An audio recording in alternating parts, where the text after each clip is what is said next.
I want to say a short Dvar Torah regarding Parshat Shemini, even though this Parsha, this weekly reading, we're going to read 2 weeks from now, because of course the coming Shabbat is going to be the 7th day of Pesach, and we'll be reading the passages that have to do with our crossing of the sea, and the song that Moshe and the Jewish people sang.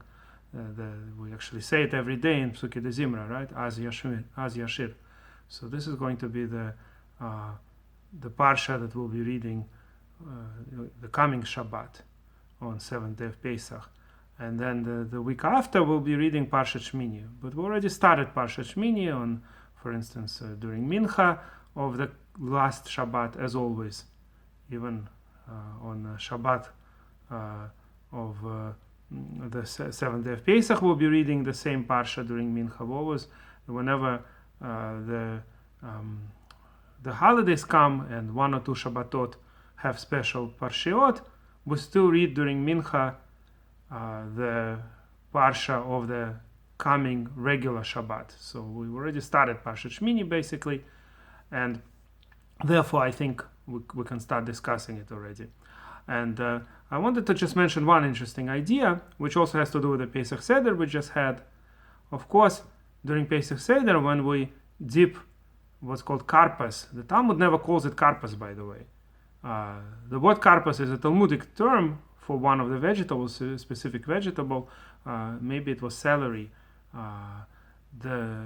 However, in regards to Pesach Seder, it's just some kind of yerek, some kind of a vegetable. And of course, we don't have to take specifically Karpas, although some people do take celery, assuming that that's the Karpas. But the source for specifically taking Karpas is post-Talmudic, apparently. Whatever the case may be, when we took that vegetable, we dipped it into liquid, and before that we had to wash our hands. This is a well-known fact, of course, and one of the reasons is so that the children will ask, and we actually ask, one of the 4 questions the child asks is about the 2 dippings we do during the Seder.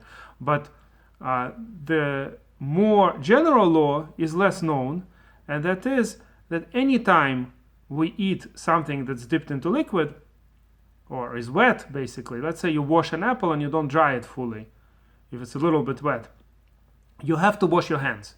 You cannot just eat an apple with hands that weren't washed. In fact, in Talmudic times, apparently they made a brocha also. They made a blessing, the same way as we do when we wash the hands before eating bread. But because some of the sages in Europe thought that all these laws apply only to ritual purity laws, and today there is no ritual purity, we're all ritually unclean, what's called. So we don't enter the temple, we don't do the things that ritual unclean people are not supposed to do.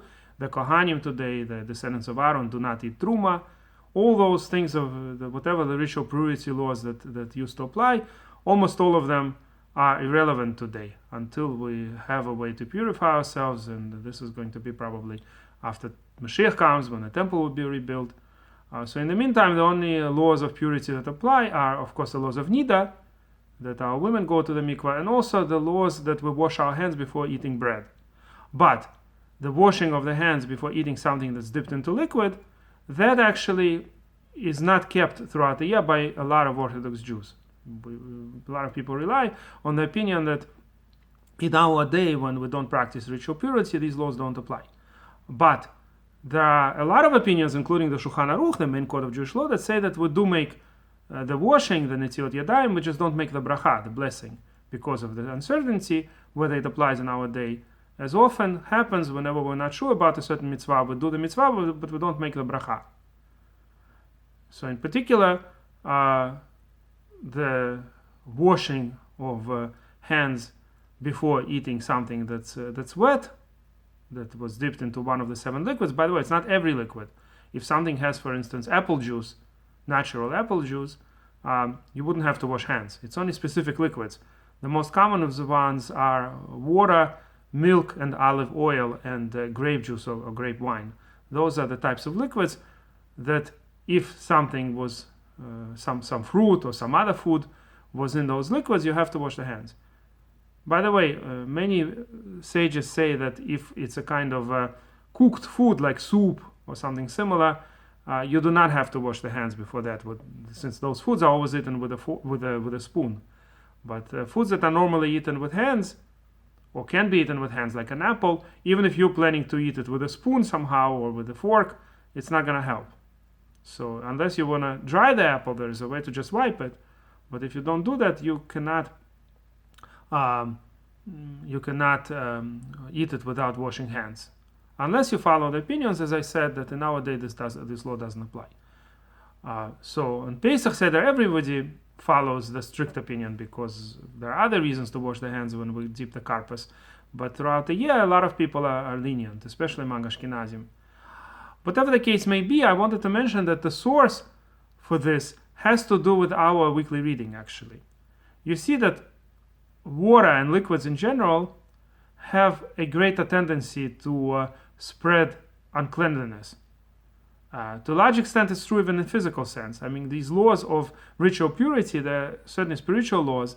They're not necessarily related to physical, but they could also, as a lot of the commentators of the Torah say, they could also be related to physical things. And oftentimes, whenever something is liquid, is wet, there is more spread of uncleanliness. Whatever the case may be, there is a law that the Torah says that when some fruit was touched by a liquid, the liquid that's mentioned in the Torah is water, right? Ki yutan mayim alav. When the water came on some fruit, then this fruit can receive uncleanliness. This is not exactly the same law as why the sages made you wash hands before eating something wet. It's really two different laws, but they're related laws. And that is, according to Torah law, if let's say a fruit grows on a tree, all the time that it's still growing on the tree, it can never become unclean ritually. Once you pluck it, right, once you pick up the crop, so if water comes on that fruit, let's say the apple now became wet, or the grain, right, usually it's zera, that example the Torah gives, it's some kind of, let's say, wheat or something, that once it becomes wet after it's already not growing anymore, then it can receive uncleanliness. Now, from Torah perspective, even if you wipe it, even if it now became dry, once it became wet once, it can now receive tumah, what's called. It can accept uncleanliness. But in practice, the sages did not make you wash hands on anything that's dry, because they made it on a rabbinical level. The law is that the liquids become more unclean than the solids. And only something that actually has the liquid, if you touch it with hands, that can become unclean on the level of regular food. I'm talking about food that's not holy in some sense, like truma.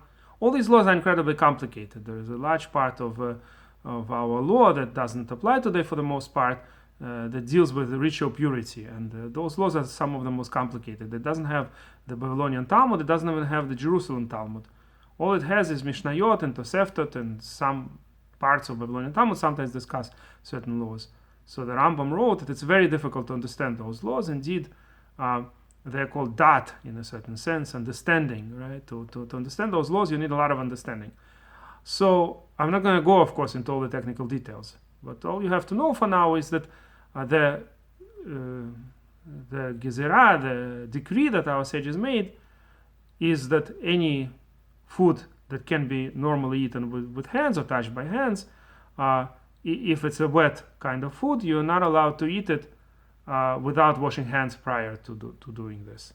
By the way, the Vilna Gaon thought that you even make a brocha in such a case, but we don't follow that opinion. We follow the opinion that we do not make a blessing in our day, but it's ideal to wash the hands or to wipe the food. And on this I'm going to end. If you like this video, please press like and please subscribe to our channel.